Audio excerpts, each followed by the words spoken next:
uma outra interpretação geométrica do produto misto, né, que é o volume. Tá? Então, intuitivamente, o que nós podemos verificar? Se um produto misto é zero, e ele é, né, ou seja, se o produto misto de três vetores é zero, e esses vetores estão no mesmo plano, então, se o produto misto não é zero, né, então quer dizer que os vetores não são coplanares. Se não são coplanares, esses três vetores podem formar algo com volume. Então, intuitivamente, a gente pode concluir por aí. Né? Então, se três vetores, né, têm produto vetorial diferente de zero, então eles vão formar um sólido no espaço com um volume. E realmente eles formam, né? Ou seja, eles vão formar um paralelepípedo. Então, três vetores no espaço vão formar um paralelepípedo. Ou seja, então, se o produto vetorial for diferente de zero, então eles formam um paralelepípedo. E esse produto vetorial corresponde, então, ao volume desse paralelepípedo. Né? Então, o que a gente sabe da geometria? Quando eu falo aqui da geometria, eu pego da geometria espacial, aquela geometria que a gente estudou lá no ensino médio, né? Então, a gente sabe que na geometria, o volume de um paralelepípedo é a área da base vezes a altura. Né? Então, eu vou pegar a área da base vezes a altura. E a altura não quer dizer que é o comprimento de W. A altura é a distância entre o teto e o piso. Isso é altura. Tá? Não é o comprimento de W. A altura é a distância entre o teto e o piso. Então, a área da base vezes a altura vai me dar o volume. Ok. Então, com isso, nós sabemos que a área da base, o módulo da área da base, né, é U vezes V. Né? E a altura H, né, a altura H, ela é paralela a U vezes V, né, a U vetorial V. Ou seja, se eu olhar para um triângulo retângulo, né, que é esse triângulo que está sendo formado aqui, né, esse triângulo aqui, onde eu tenho o comprimento de W vezes o H, né, eu tenho o comprimento de W e o H, o que acontece? Eu vou ter a relação entre o W e o H é um cosseno, né? Então, o cosseno desse ângulo θ. Dessa maneira, pela definição de produto vetorial, de produto escalar, né? No produto escalar nós temos, então aqui eu tenho a área da base, então aqui eu tenho a área da base, e aqui eu tenho a altura. Então, se eu multiplico a área da base por altura, isso me dá um volume. E o que eu tenho aqui? Né? Quando eu faço essa continha, isso aqui é um produto, isso é um produto escalar. Né? Então, eu posso, a grosso modo, e aqui eu falo, quando eu falo a grosso modo, quer dizer que eu posso fazer uma dedução mais precisa, né? E aqui a gente faz as deduções de forma mais simplista. Então, a grosso modo, eu vou concluir que o meu volume, né, nada mais é do que o módulo, né?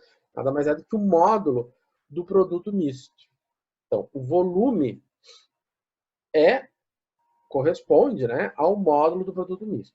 O que quer dizer, por que é um módulo? Porque o módulo é um número positivo, né? E volume é sempre um real positivo. E o produto misto pode ser um número negativo. Posso ter um produto misto negativo.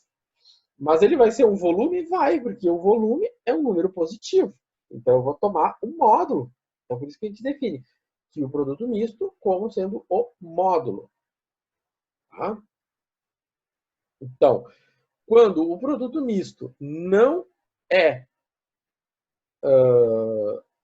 zero, Então, nós temos um volume. Então, por exemplo, sejam os vetores U, V e W. Calcular o valor de M para que o volume do paralelepípedo determinado por U, V e W seja 16. Então, o que ele está dizendo? Que eu tenho esses três vetores, e esses três vetores formam um paralelepípedo. E que o volume desse paralelepípedo é 16. Ou seja, se o meu módulo, ele está dizendo o seguinte, que o volume é o módulo do produto misto. Então, a primeira coisa que nós temos que fazer é calcular o produto misto. Bom, nós não sabemos o M. O objetivo do problema é calcular o valor de M.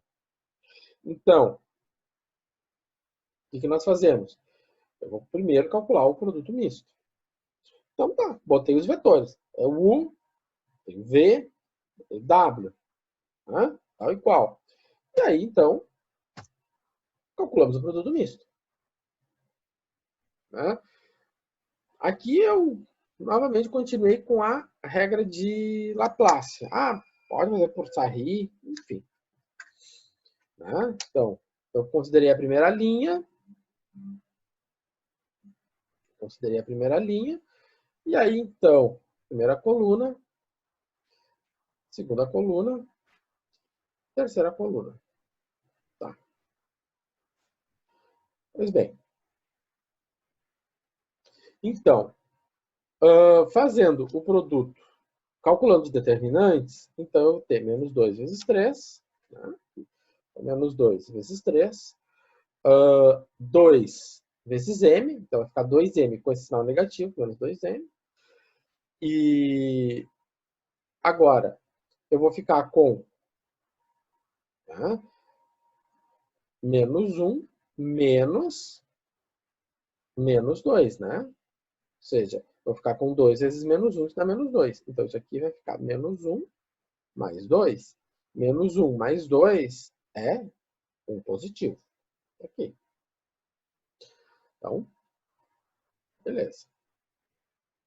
Então, o que acontece fazendo as contas? Eu vou ficar com menos 2m. Né?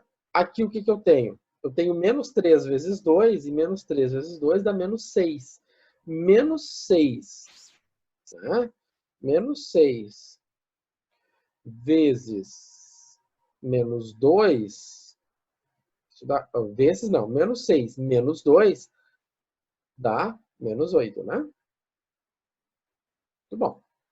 Então, o que eu sei? Como um V corresponde ao módulo do produto, então a minha equação é 16, que é o valor, né, do produto do volume, corresponde ao módulo do produto misto. Quanto é o módulo do produto misto? Menos 2m, menos 8.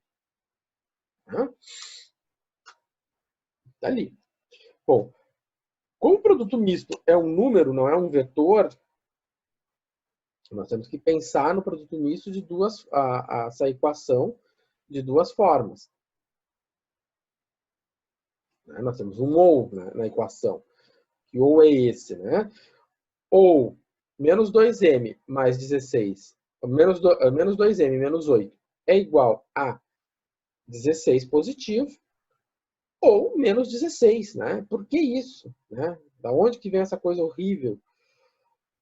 Seguinte fato, se eu tenho aqui uma caixinha, o módulo da caixinha é igual a 16. Pergunta é, quem está dentro da caixinha? Bom, dentro da caixinha pode estar o 16 ou pode estar o menos 16. Por quê? Se eu fizer módulo 16, né, por que pode ser o 16? Porque o módulo de 16 é 16. Por quê? O módulo de menos 16 é 16. Então, nós temos que considerar que a caixinha é igual a 16 ou a caixinha é igual a menos 16. Pois bem. Então tá, então a caixinha é menos 2m menos 8. E aí nós vamos resolver isso. Né? Então, menos 8 passa para o outro lado para mais 8. 16 mais 8, 24. Menos 2 que divide 24 é menos 12. Agora, menos 16 mais 8 dá menos 8. Menos 8 que divide menos 2 dá 4 positivo. Então, eu tenho duas respostas. Eu posso ter menos de 12 ou 4.